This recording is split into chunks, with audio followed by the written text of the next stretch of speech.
Hello friends, ഞാൻ അജയ്. നമ്മളെ കുഞ്ഞുങ്ങളുടെ അതോ നമ്മളെ ബർത്ത് സർട്ടിഫിക്കറ്റിൽ എങ്ങനെ കറക്ഷൻ ചെയ്യണം നമുക്കിന്ന് കാണാം. അതേപോലെ എന്തെങ്കിലും മിസ്റ്റേക്ക് ഉണ്ടെങ്കിൽ അതോ മിസ്സായിട്ടുണ്ടെങ്കിൽ നമുക്ക് ആഡ് ചെയ്യാൻ പറ്റും, അതിനെ കറക്ഷൻ ചെയ്യാൻ പറ്റും. ബർത്ത് സർട്ടിഫിക്കറ്റ് കറക്ഷൻ ചെയ്യാൻ വേണ്ടിയിട്ട് ഒരു ആപ്ലിക്കേഷൻ ഉണ്ട്, ഒരു സൈറ്റും ഉണ്ട്.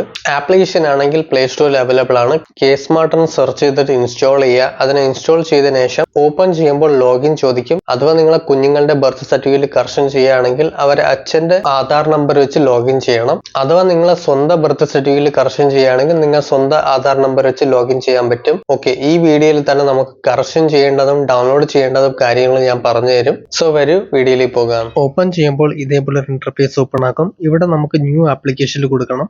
അതിനുശേഷം സിവിൽ രജിസ്ട്രേഷൻ ക്ലിക്ക് ചെയ്യുക. ഇവിടെ നമ്മൾ ബർത്ത് സർവീസിൽ ക്ലിക്ക് ചെയ്ത് മുകളിലോട്ട് നോക്കുമ്പോൾ ഇവിടെ നമുക്ക് ബർത്ത് നെയിം ഇൻക്ലൂഷൻ ആൻഡ് കറക്ഷനിൽ ക്ലിക്ക് ചെയ്യണം. ഇവിടെ നമ്മൾ ഫസ്റ്റ് ആപ്പ് ഓപ്പൺ ചെയ്യുമ്പോൾ ആധാർ കാർഡ് വെച്ച് ലോഗിൻ ചെയ്തിട്ടാണ് യൂസ് ചെയ്യേണ്ടത്. ഇവിടെ നിങ്ങൾ ഏത് ഡിസ്ട്രിക്റ്റ് ആണോ എന്ന് സെലക്ട് ചെയ്ത് കൊടുക്കുക. കുട്ടിയുടെ ജനിച്ച ഡിസ്ട്രിക്ട് ഏതാണ് കൊടുക്കുക. അതിനുശേഷം പഞ്ചായത്ത് അതോ ഗ്രാമപഞ്ചായത്ത് സെലക്ട് ചെയ്ത് കൊടുക്കുക. അതിന്റെ ജില്ല എന്ന് വെച്ചാൽ കുട്ടി ജനിച്ചിട്ടുണ്ടാവില്ല, അതിന്റെ പഞ്ചായത്ത് ജില്ല ഇവിടെ കൊടുക്കുക. അതിനുശേഷം മെയിൽ ആണോ ഫീമെയിൽ ആണോ സെലക്ട് ചെയ്ത് കൊടുക്കുക. നെക്സ്റ്റ് കുട്ടിയുടെ ഡേറ്റ് ഓഫ് ബർത്ത് ഇവിടെ സെലക്ട് ചെയ്ത് കൊടുക്കുക. അതിനുശേഷം കുട്ടിയുടെ അമ്മയുടെ പേര് ഇംഗ്ലീഷിൽ ടൈപ്പ് ചെയ്ത് കൊടുക്കുക. ടൈപ്പ് ചെയ്തതിനു ശേഷം ഇവിടെ താഴെ സെർച്ചിൽ ക്ലിക്ക് ചെയ്യുക. സെർച്ച് ചെയ്യുമ്പോൾ തന്നെ നമുക്ക് താഴെ ഇവിടെ കുട്ടിയുടെ ഡീറ്റെയിൽസ് ഒക്കെ ഇവിടെ കാണാൻ പറ്റും. ഇവിടെ നമുക്ക് എഡിറ്റ് ചെയ്യേണ്ട ഓപ്ഷൻ ഉണ്ട്. പെൻസിൽ ഐക്കണിൽ ക്ലിക്ക് ചെയ്യുമ്പോൾ ഇതേപോലെ കുറെ ഓപ്ഷനുകൾ കാണാൻ പറ്റും. ഇവിടെ നമുക്ക് ജെൻഡർ, നെയിം, അച്ഛന്റെ പേരാണോ അമ്മയുടെ പേരാണോ അതോ ആധാർ നമ്പർ ആണോ എല്ലാം നമുക്ക് കറക്ഷൻ ചെയ്യാൻ പറ്റും. പക്ഷെ ഇവിടെ നമുക്ക് നെയിമിലാണ് കറക്ഷൻ ചെയ്യേണ്ടത്. സോ നമുക്കിവിടെ നെയിം ഓപ്ഷനിൽ ക്ലിക്ക് ചെയ്യാം. ഇവിടെ നമ്മൾ നെയിമിന്റെ സൈഡിൽ ടിക്ക് മാർക്ക് ചെയ്തിട്ട് കുറച്ച് താഴോട്ട് സ്ക്രോൾ ചെയ്തതിനു ശേഷം ഇവിടെ താഴോട്ട് പോകുമ്പോൾ ഇവിടെ കൺഫേം ദാറ്റ് എന്ന് ടിക്ക് മാർക്ക് ചെയ്തിട്ട് പ്രൊസീഡ് എന്ന് ക്ലിക്ക് ചെയ്യുക. അതിനുശേഷം ഇവിടെ നിങ്ങളെ കൊച്ചിന്റെ റിലേഷനിൽ നിങ്ങൾ ആരാന്ന് പറഞ്ഞിട്ട് ഇവിടെ ക്ലിക്ക് ചെയ്ത് കൊടുക്കുക. എന്ന് വെച്ചാൽ നിങ്ങൾ ആരെ ലോഗിൻ ഐ ഡിയിലാണ് കൊച്ചിന്റെ കറക്ഷൻ ചെയ്യാണെന്ന് പറഞ്ഞിട്ട് ഇവിടെ സെലക്ട് ചെയ്ത് കൊടുക്കുക. ഈ കറക്ഷൻ ചെയ്യുന്നത് അച്ഛനാണോ ഗാർഡിയൻ ആണോ അതോ നിങ്ങളാണോ സെൽഫ് ആണോ എന്ന് ക്ലിക്ക് ചെയ്ത് സെലക്ട് ചെയ്ത് കൊടുക്കുക. ഇനി നെക്സ്റ്റ് നമുക്കിവിടെ താഴെ ആധാർ നമ്പർ ടൈപ്പ് ചെയ്ത് കൊടുക്കണം. നമ്മൾ രജിസ്ട്രേഷൻ ചെയ്ത നമ്പർ ആധാർ നമ്പർ വെച്ചാണ് രജിസ്ട്രേഷൻ ചെയ്തത്.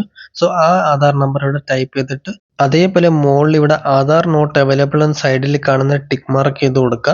ടിക്ക് മാർക്ക് ചെയ്തിട്ട് ആധാർ നമ്പറിന് എൻ്റർ ചെയ്തിട്ട് ഇവിടെ വാലിഡേറ്റ് എന്ന ഓപ്ഷനിൽ ക്ലിക്ക് ചെയ്യുമ്പോൾ നമ്മളെ ഡീറ്റെയിൽസ് ഒക്കെ ഇവിടെ കാണാൻ പറ്റും.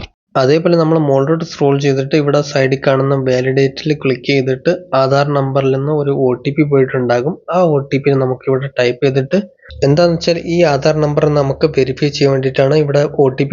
സോ OTP ടൈപ്പ് ചെയ്തതിനു ശേഷം വെരിഫൈ എന്ന് ക്ലിക്ക് ചെയ്യുമ്പോൾ അതിനുശേഷം പ്രൊസീഡ് എന്ന് കൊടുക്കുമ്പോൾ നമുക്കിവിടെ നമ്മളെ ആധാറിന്റെ ഡീറ്റെയിൽ ഇവിടെ കാണാൻ പറ്റും. അതിനുശേഷം നമുക്കിവിടെ താഴെ കാണുമ്പോൾ ഇവിടെ നമുക്ക് മൊബൈൽ നമ്പർ കൊടുക്കണം. നമ്മളെ മൊബൈൽ നമ്പർ ഇവിടെ ടൈപ്പ് ചെയ്താൽ തന്നെ ഈ നമ്പറിലൂടെയാണ് നമുക്ക് ഓരോ മെസ്സേജുകൾ വരുന്നത്. അതുകൊണ്ട് ഫോൺ നമ്പറും ഇമെയിൽ ഐഡിയും കൂടെ ഇവിടെ കൊടുക്കാൻ വളരെ ഇമ്പോർട്ടൻ്റ് ആണ്. സോ എന്തെങ്കിലും ഇൻഫർമേഷൻ അതോ നോട്ടിഫിക്കേഷൻ വരികയാണെങ്കിൽ ഈ മെയിൽ ഐ ഡിയും അതോ ഫോൺ നമ്പറിലൂടെ നമുക്ക് നോട്ടിഫിക്കേഷൻ വരും. അതിനുശേഷം നമുക്ക് മെയിൽ ഐ ഡി എൻ്റർ ചെയ്ത് കൊടുക്കാം. ഇമെയിൽ ഐ ഡി കൊടുത്തതിനു ശേഷം പ്രൊസീഡ് എന്ന് ക്ലിക്ക് ചെയ്യുക. പ്രൊസീഡ് എന്ന് ക്ലിക്ക് ചെയ്യുമ്പോൾ ഇനി നമുക്ക് അടുത്ത സ്റ്റെപ്പ് ഓപ്പൺ ആകും. നെക്സ്റ്റ് ഇവിടെ നമ്മളെ കൊച്ചിന്റെ ബർത്ത് സർട്ടിഫിക്കറ്റിൽ നമ്മൾ പേര് കൊടുത്തിട്ടില്ലായിരുന്നു. സോ ആഡ് ചെയ്യാൻ വേണ്ടിയിട്ട് നമുക്ക് ഇവിടെ നെയിം ഇൻക്ലൂഷനിൽ നമുക്ക് ക്ലിക്ക് ചെയ്യണം. നെക്സ്റ്റ് ഇവിടെ ഓക്കെ എന്ന് കൊടുക്കുക. അതിനുശേഷം ഇവിടെ നമ്മളെ കൊച്ചിന്റെ പേര് വന്നിട്ട് ഇങ്ങനത്തെ രീതിയിൽ വേണമെന്ന് first name, second name, last name പേര് കൊടുക്കാൻ വേണ്ടിയിട്ട് ഇവിടെ താഴെ പോകുമ്പോൾ എഡിറ്റിൽ ക്ലിക്ക് ചെയ്യുക. അതിനുശേഷം പ്രൊസീഡ് എന്ന് ക്ലിക്ക് ചെയ്യുക. പ്രൊസീഡ് എന്ന് ക്ലിക്ക് ചെയ്യുമ്പോൾ നമുക്ക് പേര് വന്നിട്ട് എഡിറ്റ് ചെയ്യാൻ വേണ്ടിയിട്ടുള്ള ഓപ്ഷൻ ഇനേബിൾ ആകും. ഇവിടെ നമുക്ക് ഫസ്റ്റ് കൊച്ചിന്റെ ഫസ്റ്റ് നെയിം ടൈപ്പ് ചെയ്ത് കൊടുക്കാം. സോ കൊച്ചിന്റെ ഫസ്റ്റ് നെയിം ടൈപ്പ് ചെയ്ത് കൊടുക്കുക.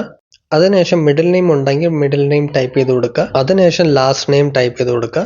അതിനുശേഷം നമുക്ക് ടൈപ്പ് ചെയ്യേണ്ടത് കുട്ടിയുടെ പേര് മലയാളത്തിൽ ടൈപ്പ് ചെയ്യണം. കുട്ടിയുടെ പേര് മലയാളത്തിൽ ഫസ്റ്റ് നെയിം ടൈപ്പ് ചെയ്ത് കൊടുക്കുക. അതേപോലെ മിഡിൽ നെയിം ഉണ്ടെങ്കിൽ മിഡിൽ നെയിം മലയാളത്തിൽ ടൈപ്പ് ചെയ്ത് കൊടുക്കുക. അതിനുശേഷം ലാസ്റ്റ് നെയിം ടൈപ്പ് ചെയ്ത് കൊടുക്കുക മലയാളത്തിൽ. എന്നിട്ട് ഇത്രയും ചെയ്തതിനു ശേഷം സേവ് എന്ന് ക്ലിക്ക് ചെയ്യുക. ക്ലിക്ക് ചെയ്യുമ്പോൾ സേവ് സക്സസ്ഫുള്ളി എന്ന് കാണിക്കും. ഓക്കെ എന്ന് കൊടുക്കുക. എന്നിട്ട് നമ്മൾ കൊടുത്ത ഇൻഫർമേഷൻ എല്ലാം ഇവിടെ പ്രിവ്യൂ ആയി കാണിക്കും. ഇവിടെ നമ്മളെ ബർത്ത് സർട്ടിഫിക്കറ്റിന്റെ പ്രിവ്യൂ ഇവിടെ കാണിക്കുന്നുണ്ടാകും. കുറച്ച് ലോഡാവും. കുറച്ചേരം ലോഡായതിനു ശേഷം നമ്മളെ ബർത്ത് സർട്ടിഫിക്കറ്റിന്റെ പ്രിവ്യൂ ഇവിടെ കാണിക്കും. ഇവിടെ നമ്മൾ കറക്ഷൻ ചെയ്തത് പേരൊക്കെ കറക്റ്റ് ആണോ എന്ന് ഒന്നും കൂടെ ചെക്ക് ചെയ്യുക. പിന്നെ നമ്മളെ പഞ്ചായത്ത് ഏതാണോ ആ പഞ്ചായത്ത് ഓഫീസിൽ നേരെ പോവും.